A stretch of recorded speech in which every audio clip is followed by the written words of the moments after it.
ಪರಿಚಯ ಅಲ್ಲ. ಯಾವಾಗಲೂ ಅವರ ನಗುಮುಖದಿಂದಾನೇ ನಮ್ಮನ್ನು ಹೆಣ್ಮಕ್ಳನ್ನ ಸ್ವಾಗತ ಕೋರುವಂಥದ್ದು.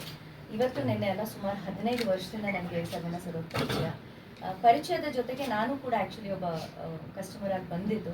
ಬಟ್ ಅದಾದಮೇಲೆ ಅವರು ನಮ್ಮನ್ನು ಸ್ವಾಗತ ಕೋರುವಂಥ ರೀತಿ, ಅವ್ರು ನಮ್ಮಗಳ ಜೊತೆ ನಡ್ಕೊಳ್ಳುವಂಥ ರೀತಿ ನಮಗೆ ತುಂಬ ಇಷ್ಟ ಆಗುತ್ತೆ.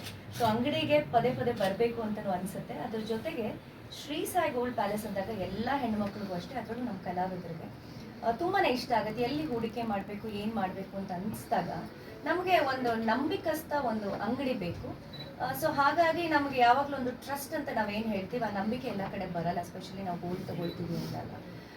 ಸೊ ನನಗೆ ಸರ್ವಣ ಸರ್ ಮೇಲೆ ಇರುವಂಥ ನಂಬಿಕೆ, ಅದ್ರ ಜೊತೆಗೆ ಅವ್ರು ನಮ್ಮನ್ನು ಪ್ರತಿ ಸಲ ಅಂಗಡಿಗೆ ಬಂದಾಗ ಅಷ್ಟೇ ನಗು ಮುಖದಿಂದ ಮಾಡ್ಕೊಳ್ಳೋದು ತುಂಬ ಖುಷಿ ಆಗುತ್ತೆ.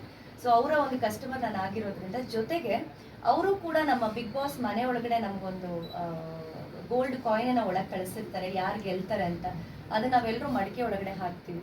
ಹಾಕಿದಾಗ ಗೊತ್ತೋ ಗೊತ್ತಿಲ್ಲದೇನೋ ನನ್ನ ಅದೃಷ್ಟಕ್ಕೆ ಅವತ್ತು ಆ ಮಡಿಕೆಯಿಂದ ಧನುಷ್ ಅವ್ರ ಕಾಯಿನನ್ನು ತೆಗೆದಾಗ ಸುಮಾರು 10 ಜನ ಇರ್ತೀವಿ, ಅಲ್ಲಿ ನನ್ನ ಹೆಸರು ಇರುವಂತಹ ಗೋಲ್ಡ್ ಕಾಯಿನೇ ಸಿಗುತ್ತೆ. ಸೊ ನೋಡಿ, ನಮಗೂ ಅವ್ರಿಗಿರುವಂತ ನಂಟು ಸೊ ಹಾಗಾಗಿ ಆ ನಂಟು ಬಿಗ್ ಬಾಸ್ ಮನೇಲೂ ಕೂಡ ಮುಂದುವರಿತು. ಅಲ್ಲೂ ನಾನು ಹೇಳಿರ್ತೀನಿ, ಶ್ರೀ ಸಾಯಿ ಗೋಲ್ಡ್ ಪ್ಯಾಲೇಸ್ ಅಂದ್ರೆ ನಂಬಿಕೆ ಅಂದ್ರೆ ಶ್ರೀ ಸಾಯಿ ಗೋಲ್ಡ್ ಪ್ಯಾಲೇಸ್ ಅಂತ. ಸೊ ಇವತ್ತು ಮತ್ತೆ ಬಿಗ್ ಬಾಸ್ ಮನೆಯಿಂದ ನಾನು ಬಂದ್ಮೇಲೆ ಮತ್ತೆ ಸರ್ ಇವತ್ತು ನಮ್ಮ 8ನೇ ಮಳಿಗೆ ಓಪನ್ ಆಗ್ತಾ ಇದೆ ಮೇಡಮ್, ಬರಲೇಬೇಕು ಅಂತಂದ್ರು. ಸರ್ ಇದು ನಮ್ಮದು ಅಂಗಡಿ, ನಿಮ್ದಲ್ಲ, ನಮ್ದು ಆ್ಯಕ್ಚುಲಿ. ಸೊ ನಿಮ್ಗಿಂತ ಜಾಸ್ತಿ ನಾವು ಬರ್ತಾ ಇರ್ತೀವಿ, ಎಲ್ಲರ ಜೊತೆ ಟೈಮ್ ಸ್ಪೆಂಡ್ ಮಾಡ್ತಾ ಇರ್ತೀವಿ. ಸೊ ಖಂಡಿತ ಬರ್ತೀನಿ ಅಂತ ಹೇಳಿದೆ.